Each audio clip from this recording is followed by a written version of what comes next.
Kita rin sa isang TikTok video na galing sa vlog ni Claudine ang pagsakay ng kanyang pamilya sa isang private plane.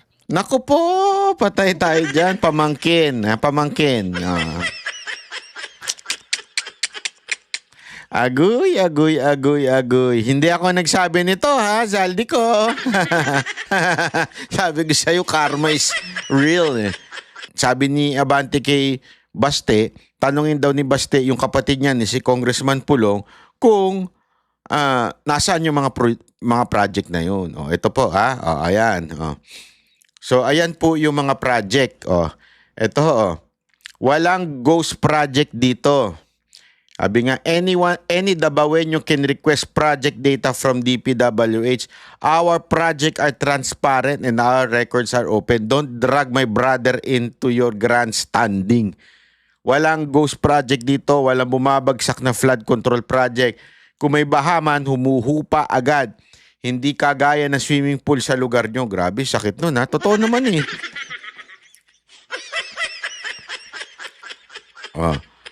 Eto pa ha. Eto, dito, hindi na pinahirapan ng tao. Inilabas niya na mismo. Ayan. Davao City Project, pinakita na dyan. Mga natapos. Ayan completed.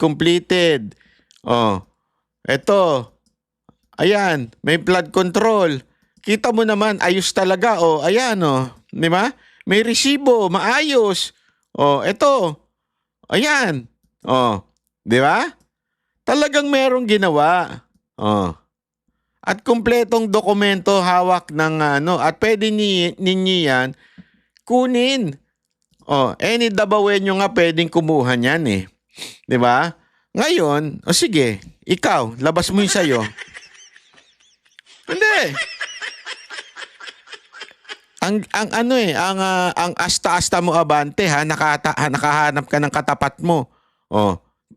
Sinasabi mo, tanungin si Pulong. Ayan, sumagot na si Congressman Pulong. Ikaw, ano sasagot mo?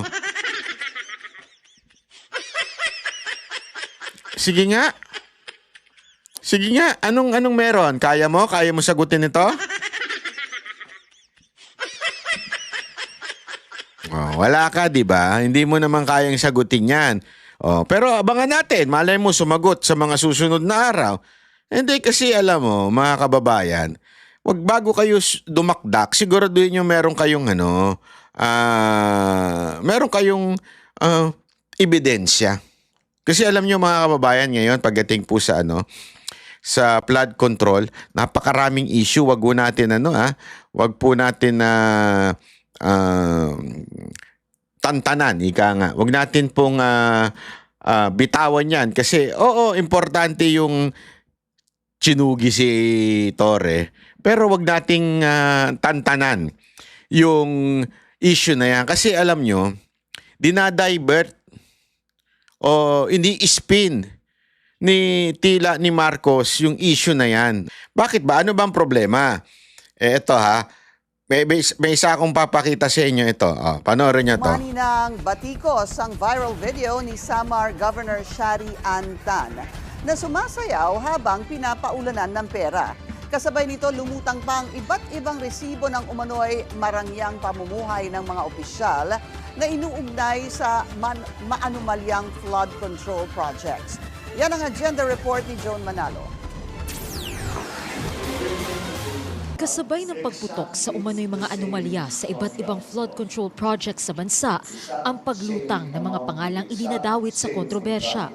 Kabilang dito ang DPWH First District Engineer sa Bulacan, sina Henry Alcantara at Bryce Hernandez. Si Alcantara ay former district engineer ng ahensya, habang humalili naman sa kanya ang bagong talaga na si Hernandez. Napabalitang na-relieve at naka-floating status ngayon ang dalawa matapos ang investigasyon sa ghost project sa lalawigan na matatagpuan lang daw sa distritong hawak nila. Ngayon, nasa hot seat ang dalawa dahil usap-usapan sa social media ang tila maluhong pamumuhay nila kahit nasa salary grade 19 to 25 lang daw ang usual na sahod ng isang district engineer. Sa isang larawan, makikitang suot ni Hernandez ang isang Louis Vuitton quilted button-up shirt na nagkakahalagang 96,700 pesos. Nakitaan din siyang suot ang isang Audemars Piguet wristwatch na Nako! nasa mahigit 2 million pesos ang halaga. Si Alcantara naman nahuli sa isang larawan na suot ang isang Louis Vuitton Rivoli sneaker na nasa $1,258 ang presyo. May isang larawan din siya na suot niya ang isang Patek Philippe Nautilus watch worth 11 million pesos. Pero hindi lang ang mga engineer ang kino-call out ngayon sa social media. Sino Kasama pa? na rin ang mga contractor at local officials Nak- na hindi nakaligtas sa pamumuna ng publiko.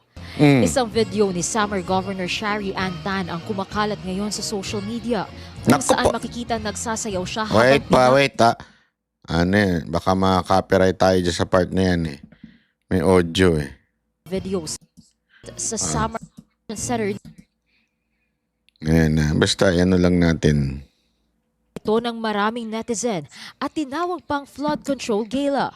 Grabe. Binigyang ng isa, wala ito sa lugar dahil napakaraming substandard na proyekto sa lugar at naghihirap na ang mga kababayan. Pero giit ni Tan, tradisyon lang daw nila ito sa probinsya. Sa text message sa Flood control gala. Ang lupit, ano? Billionario News Channel, pinaliwanag ng gobernador na napupunta rin daw ang pera sa simbahan at mga barangay project. Kaya nakakalungkot anya ang pagtuligsa ng ilan sa kanilang tradisyon. Kabilang si Tan sa ruling political clan ng probinsya na ngayon ay nauugnay sa ilang mga proyekto ng JFR Construction Incorporated.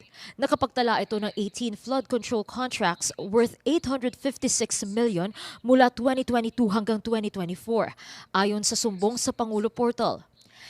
Isa naman ang Eastern Visayas sa mga flood-prone areas sa bansa. Kaya Nako! base rin sa sumbong sa Pangulo website, hindi bababa sa 100 ang recorded flood control projects sa rehiyon. Marami sa mga ito, lalo na sa Leyte, Sunwest ang contractor. Sunwest? Naku po, parang sounds family ah.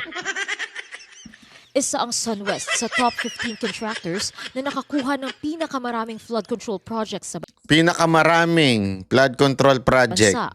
Ang co-founder nito, si Ako Bicol Portales Naku po! Representative Zaldico. Nabanggit na naman ang pangalan mo. Lagi na lang nababanggit ang pangalan ni Saldi ko. Alam mo, Saldi ko, sumagot ka na sa media. Nakailang banggit ng media sa pangalan mo. Sagot na. Ang tagal-tagal na, ha? Wala ka pang sagot hanggang ngayon. Tinatanong ka ni Tiangco. Ngayon, ito na naman yung pangalan mo. May madadamay pang iba, tingnan mo. Kaya usap-usapan na rin ngayon ang umano'y lavish lifestyle ng mga kapamilya nito. Nako, kapamilya naman niya, labish. Nako, ito. Sa Instagram ng kanyang pamangkin na si Claudine Ko, makikita ang travels at vlogs ng dalaga sa iba't Nako. ibang bansa. Di ba? Kasi ikaw eh.